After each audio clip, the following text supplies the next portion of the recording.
बेहद अहम खबर इस वक्त की। पश्चिम बंगाल के हावड़ा में हुई बीजेपी की रैली में गृह मंत्री अमित शाह ने भी हिस्सा लिया। उन्होंने वर्चुअल तरीके से इस रैली को संबोधित किया और पश्चिम बंगाल सरकार पर जमकर हमला बोला।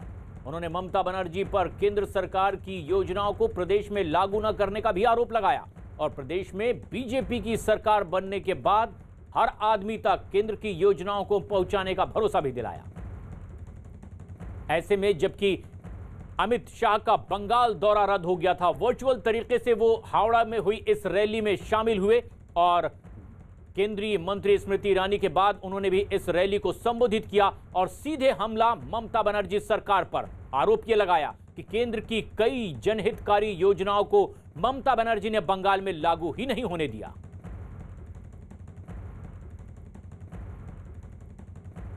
बंगाल के किसानों को मोदी जी यहां से 6,000 रुपया की प्रधानमंत्री किसान सम्मान निधि भेज रहे हैं, वो नहीं मिल रहा है। अभी अभी घबराकर भारतीय जनता पार्टी के कार्यकर्ताओं ने मुद्दा उठाया है, किसानों ने इस पर बड़ा विरोध प्रकट किया है बंगाल के अंदर। तो अभी अभी ममता दी ने कागज लिखा है कि हम सहमत है, अब आप हमें भेज दीजिए। दीदी, आप किसको बेवकूफ बना रही हैं? ये कागज से क्या इनके अकाउंट में पैसा जाएगा?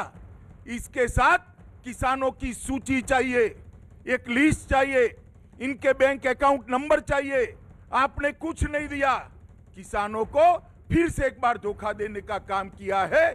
सिर्फ कागज भेज दिया, साथ में लिस्ट नहीं भेजा, साथ में बैंक अकाउंट नंबर नहीं भेजा। मोदी जी को 6,000 रुपया भेजना है तो किस प्रकार से भेजेंगे? और ये जालसाजी बंगाल की जनता नहीं समझेगी, ऐसा मत समझिए। भारतीय जनता पार्टी का बंगाल का कार्यकर्ता बंगाल के किसानों के घर घर जाएगा और ये बात समझाएगा कि ममता बनर्जी आपको प्रधानमंत्री के भेजे हुए 6,000 रुपया नहीं मिल दी। बंगाल को आगे बढ़ाने की जगह आप पीछे ले गई हैं और इसके कारण आज पूरे बंगाल के अंदर एक परिवर्तन की लहर देख रही। बंगाल की जनता परिवर्तन चाहती थी। बंगाल के गरीब के घर में बिजली पहुंचे, गैस पहुंचे, पीने का पानी पहुंचे, उसको घर मिले। वो परिवर्तन आपने तो नहीं किया, परंतु नरेंद्र मोदी सरकार जो बनी, बंगाल की जनता ने दोबारा उसको आशीर्वाद दिया। ये नरेंद्र मोदी सरकार ने 6 साल के अंदर गरीब के घर में गैस भी दिया, उसको घर भी दिया, शौचालय भी दिया, शुद्ध पीने का पानी भी दिया। हम तो चाहते थे कि उस तक 5 लाख तक की स्वास्थ्य का सुविधाएं सभी पहुंचे, उसको आपने पहुंचे नहीं दी। प्रधानमंत्री जन धन योजना, इसका देश के 60 करोड़ लोगों को फायदा मिल रहा। कई लोग गरीब परिवार अपने परिवारजनों के महंगे से महंगे इलाज को करा रहे हैं, मगर बंगाल की जनता को यह फायदा नहीं मिल रहा क्योंकि ममता बनर्जी सिर्फ और सिर्फ नरेंद्र मोदी सरकार की योजना है, इसलिए बंगाल की जनता को यह फायदा नहीं मिल रहा। मैं पूछना चाहता हूं ममता जी को कि क्या बिगाड़ा है बंगाल के गरीबों ने आपका? उनकी मां का, उनके बाप का, उनके छोटे छोटे गरीब बच्चों का अगर इलाज हो जाता तो इसमें आपकी भी भलाई थी, मगर चूंकि ये नरेंद्र भाई ने किया है, आपने ये योजना को रोक दिया। मैं बंगाल की गरीब जनता को कहने आया हूं, अब ज्यादा समय नहीं है, आप जरा भी चिंता मत करिए। भारतीय जनता पार्टी की सरकार आने के बाद पहली कैबिनेट के अंदर हम ये प्रस्ताव करेंगे कि पूरे बंगाल के गरीब लोगों को प्रधानमंत्री आयुष्मान भारत योजना का पूरा फायदा, 5 लाख तक का फायदा बंगाल की जनता को भारतीय जनता पार्टी की सरकार देगी। और आप रोक नहीं सकती दीदी, क्योंकि परिवर्तन का जो सैलाब चला है वो आपके आने के बाद बंगाल के अंदर जिस प्रकार की गुंडागर्दी चली है, टोलबाजी चली है, कानून और व्यवस्था की परिस्थिति जिस प्रकार से बिगड़ी है, बंगाल के उद्योग धंधे जिस प्रकार से बंद हुए हैं, इसके खिलाफ जो बंगाल के अंदर एक परिवर्तन की लहर चली है, अब आप उसको रोक नहीं सकते। जितने सारे लोग विगत 3 महीनों से तृणमूल कांग्रेस छोड़कर भारतीय जनता पार्टी ज्वाइन कर रहे हैं, पहले भी कई लोग जुड़े, शुभेंदु अधिकारी के नेतृत्व में भी कई एमएलए एमपी जुड़े और राजीव बनर्जी के नेतृत्व में कई एमएलए और ढेर सारे कलाकार और ढेर सारे पदाधिकारी जुड़ रहे हैं। ऐसा क्यों हो रहा है? इसका कारण क्या है? मैं मानता हूं कि ममता दीदी ने इसकी थोड़ी मीमांसा करने की जरूरत है, क्योंकि 10 साल पहले कम्युनिस्टों के शासन के खिलाफ लड़ाई लड़कर जो तृणमूल कांग्रेस की सरकार बनी, उस वक्त ममता दीदी ने बंगाल के अंदर परिवर्तन करने का नारा दिया था और एक नारा दिया था, मां, माटी और मानुष की सरकार बनेगी। ये नारे के साथ, इस नारे पर विश्वास कर बंगाल की जनता ने परिवर्तन किया था। और 10 साल मुड़कर पीछे देखते हैं तो ये 10 साल में क्या किया तृणमूल कांग्रेस ने? मां, माटी और मानुष का नारा अदृश्य हो गया और उसकी जगह तानाशाही, टोलबाजी और तुष्टीकरण का नारा प्रमुखता से दिखाई पड़ता है। बंगाल के अंदर परिवर्तन की बात दूर गई। हमारे लाल भाई, कम्युनिस्ट भाइयों जहां छोड़ कर गए थे, इससे भी बंगाल को गिराने का काम ममता बनर्जी ने किया है। ममता जी, आपको बंगाल की जनता कभी माफ नहीं कर सकती। ममता बनर्जी की टीएमसी छोड़कर कई नेता बीजेपी में शामिल हो रहे हैं और इससे बीजेपी और मजबूत होगी, इसी तरह का दावा भी किया है पश्चिम बंगाल बीजेपी अध्यक्ष दिलीप घोष ने, जब हमारे सहयोगी अमित सिंह ने उनसे बातचीत की। हमारे साथ इस वक्त मौजूद हैं Dilip Ghosh, president state BJP के हैं। सर, कई लोगों ने आज ज्वाइन किया है बीजेपी। देखिए, ज्वाइनिंग तो चल ही रहा है महीनों से और धीरे धीरे और भारी नेता आ रहे हैं। जो थोड़ा घबरा रहे थे कि पुलिस से, पार्टी से उनको तंग किया जाएगा, वो भय खत्म हो रहा है और आज देखिए सैकड़ों संख्या में, हजारों संख्या में लोग आ रहे हैं। तो ये नमूना खाली मात्र है। हर जिला में इस प्रकार सभा करके लोगों को हम ज्वाइनिंग कराएंगे। खाली टीएमसी नहीं, हर पार्टी से और सामाजिक क्षेत्र से, दूसरे संगठन जिनको लग रहा है कि बंगाल को आगे बढ़ना चाहिए, परिवर्तन होना चाहिए और भाजपा के माध्यम से होना चाहिए, वो सारे लोग हमारे साथ जुड़ रहे हैं। स्मृति ईरानी ने मन से आरोप लगाया है। स्मृति ईरानी ने कहा है कि कई गाड़ियों को आने नहीं दिया गया, यहाँ पर रुक गई। हाँ, ये होता रहता है सब जगह। हमारा मीटिंग में कुछ ना कुछ जो बदमाशी किया जाता है, मारपीट किया जाता है। और ये जगह ऐसा है, एक ही रोड है, आने में प्रॉब्लम होता है। लगभग 150 बस वहाँ सांतरागाछी में रुक गया है, तो बहुत लोग पहुँच नहीं पाए। अभी भी आ रहे थे लोग, तो ये होता रहता है। लेकिन मुझे नहीं लग रहा है कि बहुत ज़्यादा दिन ये मामला चलेगा। थैंक यू दादा। दिलीप घोष ने भी दावा किया कि अब इस तरह की धोखेबाजी नहीं चलेगी। कई लोग जो इस तरह की रैली में शामिल होना चाहते हैं, उन्हें रोका भी जाता है। लेकिन आज का ये दिन बेहद अहम था, क्योंकि गृह मंत्री अमित शाह ने वर्चुअली इस रैली को संबोधित किया। सीधे आरोप लगाया है ममता बनर्जी सरकार पर कि लगातार केंद्र की कई योजनाओं को वो रोकती रही हैं और जनहित की कई योजनाओं का फायदा पश्चिम बंगाल की सरकार ने जनता को नहीं होने दिया है। लेकिन दावा अब अमित शाह की ओर से यह किया गया कि अब आने वाले विधानसभा चुनाव में पश्चिम बंगाल में ये सरकार जाएगी, बीजेपी की सरकार आएगी और उसके बाद एक बार फिर से जनहित की तमाम योजनाएं पश्चिम बंगाल में लागू होगी। और यही कुछ दावा और भी वो नेता करते रहे जिन्हें पश्चिम बंगाल में जिम्मेदारी दी गई है। उत्तर प्रदेश के उप मुख्यमंत्री केशव प्रसाद मौर्य भी उन्हीं में से एक थे, जिन्होंने एक बार फिर अब ये दावा किया कि बंगाल में अगले विधानसभा चुनाव में बनेगी बीजेपी की सरकार। ये दावा उन्होंने किया जब अमित सिंह ने, हमारे सहयोगी ने, उनसे हमारे बात साथ की। इस वक्त मौजूद हैं Keshav Prasad Maurya, deputy CM UP. Sir, मन से कहा गया कि महापाप किया है ममता बनर्जी ने महामारी के दौर में।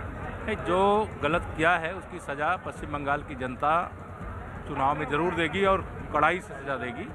और ये स्पष्ट है कि पश्चिम बंगाल की जनता के उत्साह को देखते हुए, टीएमसी में मची हुई भगदड़ को देखते हुए भाजपा की सरकार पश्चिम बंगाल में बनने जा रही है, टीएमसी की विदाई होने जा रही है। और यह भगदड़ के साथ ही मैं एक बात और कह दूं, ममता जी अगर बीजेपी में आना चाहेंगे तो उनको नहीं लेंगे। सर एक मेरा आखिरी सवाल, जिस तरीके से लगातार टीएमसी के नेता जो है बीजेपी ज्वाइन कर रहे हैं, ममता बनर्जी कर रही है, ये जो नेता हैं उनको वो खुद ही टिकट नहीं देने वाली थी। देखिए, उनकी घबराहट, उनकी बौखलाहट है। मैं इतना ज़रूर कह रहा हूँ, टीएमसी के जो लोग लेने लायक हैं उनको सबको लिया जा रहा है, लेकिन ममता दीदी को बीजेपी में नहीं लिया जाएगा। Thank you sir. Keshav Prasad Maurya Uttar Pradesh के उप मुख्यमंत्री हैं, लेकिन एक बड़ी जिम्मेदारी निभा रहे हैं पश्चिम बंगाल में, जबकि विधानसभा चुनाव होने वाला है। लेकिन उन्होंने एक बेहद अहम बात कही कि देख करके टीएमसी के उन नेताओं को बीजेपी में लिया जा रहा है जो लेने लायक हैं, लेकिन ममता बनर्जी अगर बीजेपी में आना चाहेंगी तो बीजेपी में उन्हें शामिल नहीं किया जाएगा। केशव प्रसाद मौर्य ये बयान दे रहे थे। लेकिन ऐसे में जबकि वर्चुअल रैली को अमित शाह ने संबोधित किया, इससे पहले केंद्रीय मंत्री स्मृति ईरानी भी यहां थी, सीधे हमलावर थी ममता बनर्जी पर, और उन्होंने कहा कि ममता बनर्जी ने बंगाल की जनता के साथ धोखा किया है। लेकिन अब बंगाल की जनता ने ठान लिया है, टीएमसी जाएगी, बीजेपी आएगी। पश्चिम बंगाल में भय मुक्त इलेक्शन करवाने में उनका सामर्थ्य है, और जैसा कि आज मंच से भी आपने सुना, पश्चिम बंगाल की जनता ने ये प्रण कर लिया है कि चुपचाप चुपचाप पद्दोछाप पद्दोछाप। ভাষণে একটি কথা আপনি বললেন कि उस राजनीतिक पक्ष का कभी भी प्रदेश की जनता समर्थन नहीं कर सकती जो अपनों को अपनों से लड़ाती है, जो केंद्र की सरकार से मात्र अपने राजनीतिक स्वार्थ के लिए बैर रखती है। ऐसा राजनीतिक दल जो जय श्री राम के नारे को भी अपमानित करती है, उस दल में कोई भी राष्ट्रभक्त एक मिनट तक ठहर नहीं सकता। स्मृति ईरानी के बाद गृह मंत्री अमित शाह ने भी वर्चुअली इस रैली को संबोधित किया। बड़ा हमला ममता बनर्जी पर किया, कई गंभीर आरोप भी लगाए। लेकिन टीएमसी छोड़कर बीजेपी में शामिल होने वाले नेताओं का उन्होंने एक बार फिर स्वागत किया। जिन्होंने भारतीय जनता पार्टी ज्वाइन करी है, ऐसे आज के कार्यक्रम के उत्सव मूर्ति श्री राजीव बैनर्जी जी, सुश्री वैशाली दालमिया, श्री प्रबीर घोषाल, श्री अश्विन चक्रवर्ती जी, श्री रुद्रनील जी, अलग अलग 25 बड़े संगठन और जिला पंचायत म्युनिसिपल कॉरपोरेशन के नेता जो आज भारतीय जनता पार्टी ज्वाइन कर रहे हैं, और 11 से ज़्यादा अलग अलग क्षेत्रों के कार्यकर्ता आज भारतीय जनता पार्टी ज्वाइन कर रहे हैं, वो सभी का मैं मन से स्वागत करता हूं। बीजेपी में उन लोगों का स्वागत किया अमित शाह ने जो टीएमसी छोड़कर इस पार्टी में आ रहे हैं, लेकिन हमला सीधे ममता बनर्जी पर किया और उन्होंने कहा कि अब एक एक कर सारे नेता उनका साथ छोड़ रहे हैं, लेकिन आगे चुनाव आने तक वो अपनी पार्टी में अकेली रह जाएंगी। तृणमूल कांग्रेस के नेता, कम्युनिस्ट पार्टी के नेता, कांग्रेस पार्टी के अच्छे अच्छे नेता भारतीय जनता पार्टी ज्वाइन कर रहे हैं। चुनाव आते आते ममता जी आप पीछे मुड़कर देखना, आप अकेली खड़ी रह जाएगी, कोई और साथ देने वाला आपके साथ नहीं होगा। हर चीज के अंदर आपने बंगाल के लोगों के साथ अन्याय किया है। लेकिन इस वक्त एक बड़ी खबर पश्चिम बंगाल से आ रही है, जहां भारी उठापटक का दौर लगातार जारी है और चुनाव से पहले बीजेपी की बंगाल में कड़ी मशक्कत का नतीजा यह है कि इस उठापटक के बीच 3 विधायकों समेत कुल 5 नेता बीजेपी में शामिल हो गए हैं, जिससे राज्य की सत्ता में बैठी टीएमसी को बड़ा झटका लगा है। और ऐसा तब हुआ है जब गृह मंत्री अमित शाह बंगाल का दौरा करने के लिए जाने वाले थे, लेकिन उसका असर यह हुआ कि टीएमसी छोड़कर वो नेता सीधे उनसे मुलाकात करने दिल्ली पहुंच गए और बीजेपी में आकर शामिल हो गए। ममता के 5 सिपहसालारों के बीजेपी का दामन थाम लेने के बाद अब टीएमसी में खलबली मच गई है, जबकि बीजेपी लगातार बंगाल की जमीन पर मजबूती से पैर जमाने की कोशिश में जुटी हुई है। और जिसकी वजह से अमित शाह ने आज पश्चिम बंगाल में एक रैली की और वर्चुअल तरीके से इस रैली को संबोधित किया। हालांकि बंगाल के दौरे पर न जाने की वजह से वो वर्चुअली जुड़े, लेकिन हमला सीधा उन्होंने ममता बनर्जी पर किया। साथ ही साथ केंद्रीय मंत्री स्मृति ईरानी भी यहां मौजूद थी, उन्होंने भी हुंकार भरी और कहा कि जनता का जो सैलाब है वो ये संदेश दे रहा है कि टीएमसी जाएगी, बीजेपी आएगी।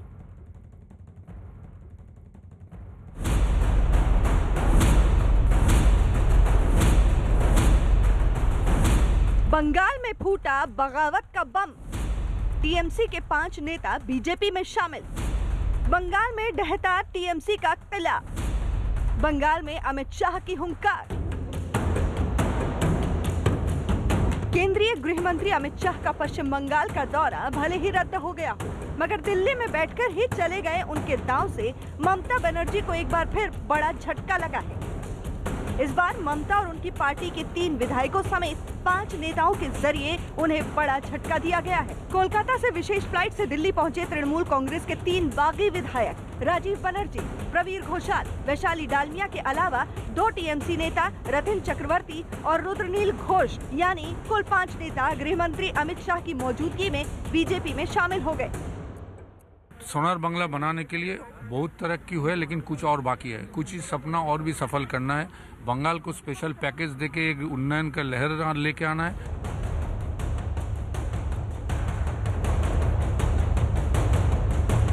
बिना बंगाल गए ममता के किले में सेंधमारी से बीजेपी काफी खुश है और इसे अपनी बड़ी जीत बता रही है।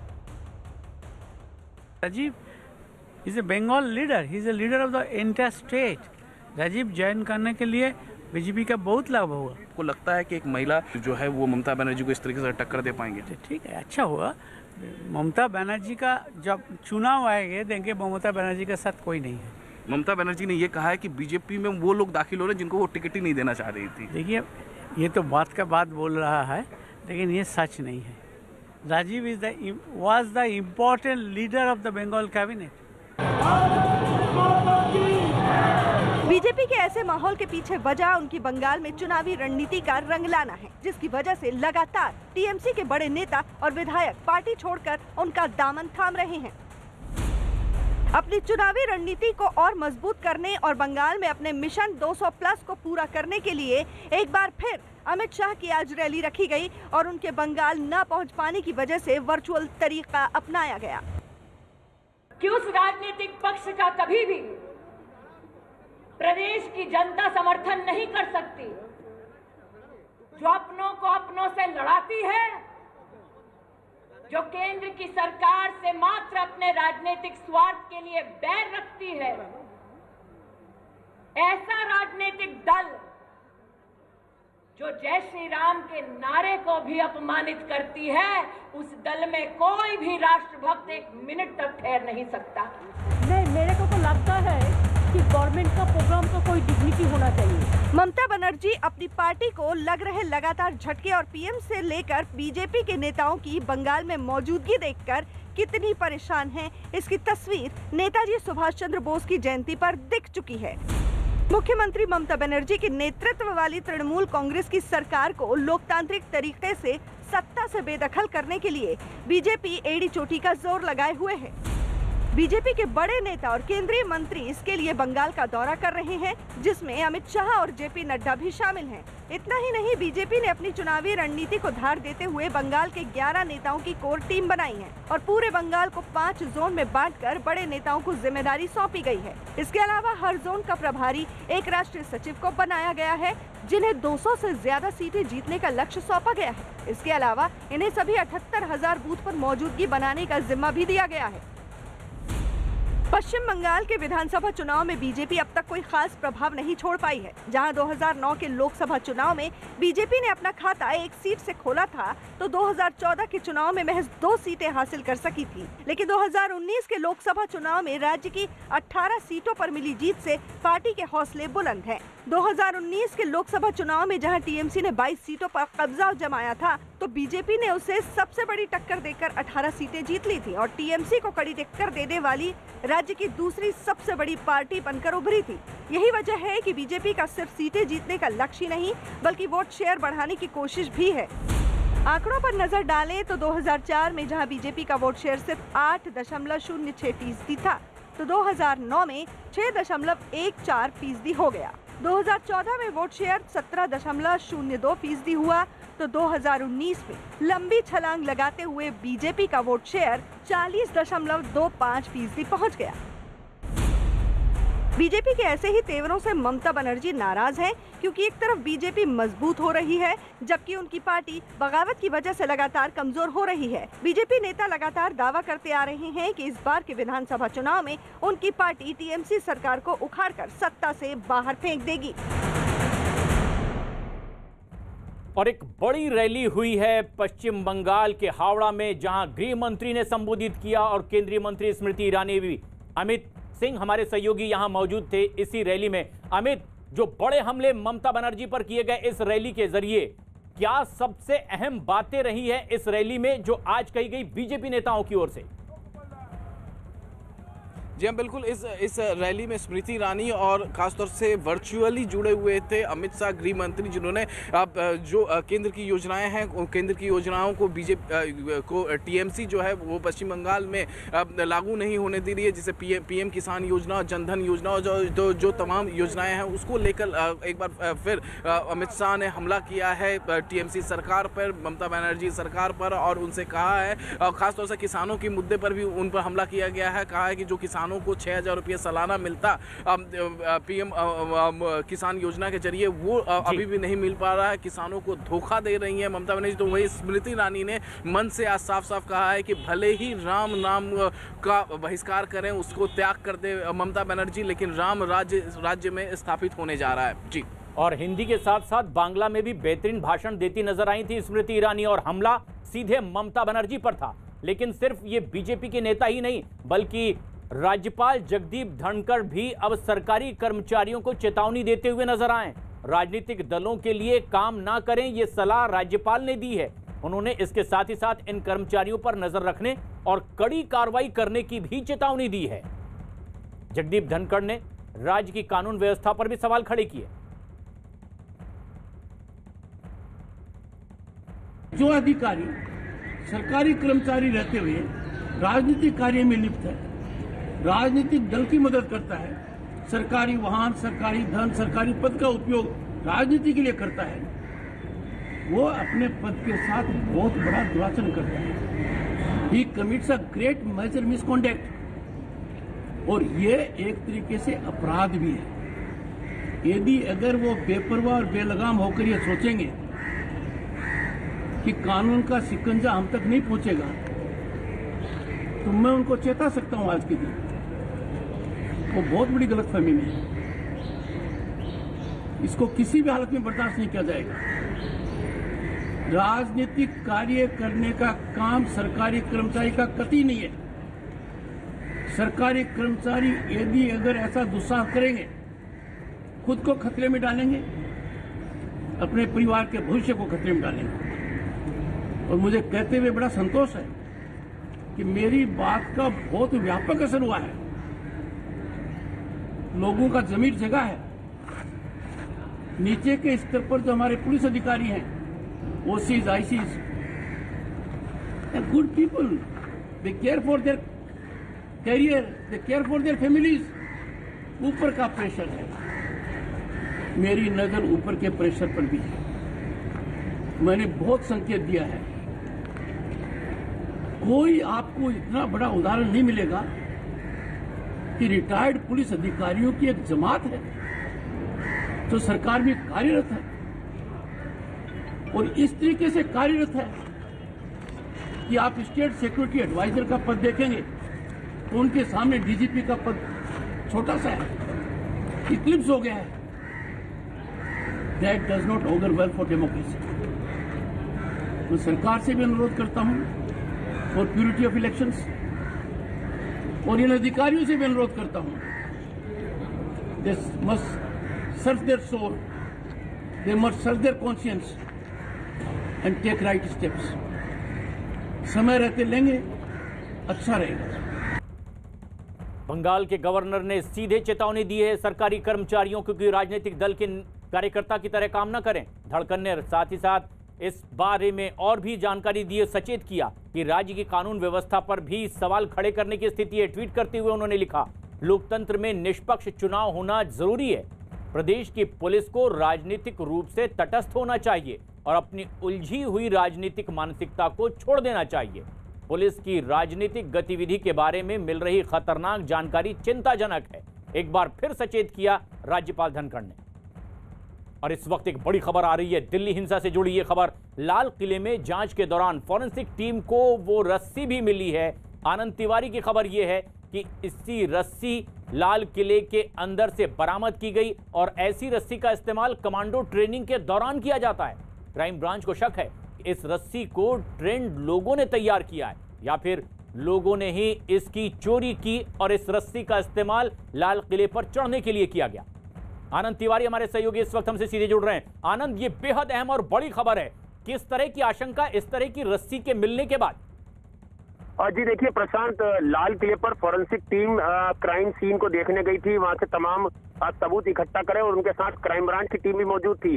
क्राइम ब्रांच के मुताबिक वहां से के लिए है जिस रस्सी के सहारे जो प्रदर्शनकारी थे वो लाल किले के प्राचीर के उस जगह तक पहुंचे थे जहां पर उन्होंने झंडा लगाया था। क्राइम ब्रांच के अधिकारी को कहना है कि जो रस्सी मिली है वो रस्सी कमांडो ट्रेनिंग में इस्तेमाल होती है।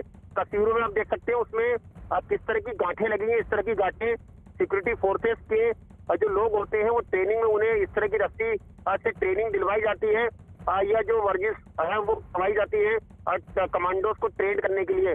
अब इसीलिए क्राइम ब्रांच को शक है कि या तो इन रस्सियों को चुराया गया है या इन्हें किसी खास ट्रेन लोगों के जरिए बनवाया गया था और उसके बाद इसको लेके वहां पर प्रदर्शनकारी पहुंचे थे। यही वजह है कि क्राइम ब्रांच की टीमें पंजाब में लगातार न केवल दीप सिद्धू इसके अलावा 2 और लोगों के लिए तलाश में लगातार रेड कर रही हैं। शुक्रिया आनंद। तो बेहद अहम सुराग भी और इस दिशा में भी ये तफ्तीश लगातार आगे बढ़ रही है।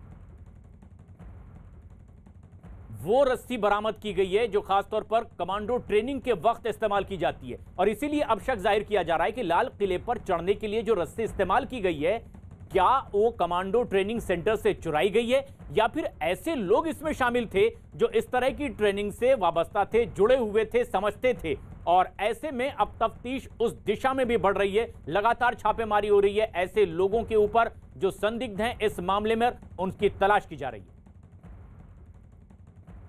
कोरोना महामारी ने आपसी सहयोग की भावना को भी एक नई मजबूती दी है ताकि पूरा देश एकजुट होकर संकट का मुकाबला कर सके।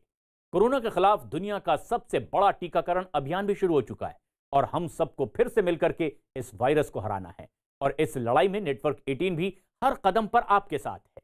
हमारे अभियान संजीवनी और शॉर्ट ऑफ लाइफ का भी यही मकसद है कि कोई सुरक्षित नहीं अगर हर कोई सुरक्षित नहीं। नेटवर्क 18 की इस पहल का उद्देश्य है हर भारतीय की वैक्सीन तक पहुंच हो और अगले कुछ दिन में हमारी ये पहल कोरोना के खिलाफ लड़ाई में जन आंदोलन बनकर उभरेगी।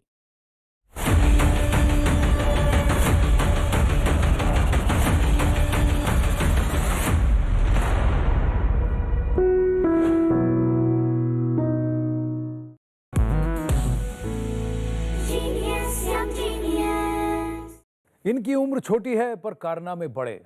कैसा लगा बायजूस यंग जीनियस में शरीक होना, प्रोफाइल होना, देश से जुड़ना, न्यूज़ 18 के इस मंच पर आना? आइए जानते हैं स्टीवन सैमुअल देवसी से, जो कि कमाल के ड्रमर हैं। Steven, hi, this is Anand here. How are you? I am fine uncle, how are you uncle? I am very good. Tell me, how did you enjoy being on Byju's Young Genius? Yeah, it was a great pleasure for me to be in the Byju's Young Genius. So, thank you. What did you like? What did you enjoy? Did you like the set? Did you like the atmosphere? Did you like talking to me? Yeah, it was after a long time that I did a shoot. So, yeah, it was like. What was the most? Because of the COVID, it was a long time. Yes, but what was the most memorable part for you? Yeah, I was able to meet Uncle as well as Vishal Uncle. Yes. Did you like that jam with Vishal Dadlani or and also the performance that you did? Because I enjoyed it thoroughly.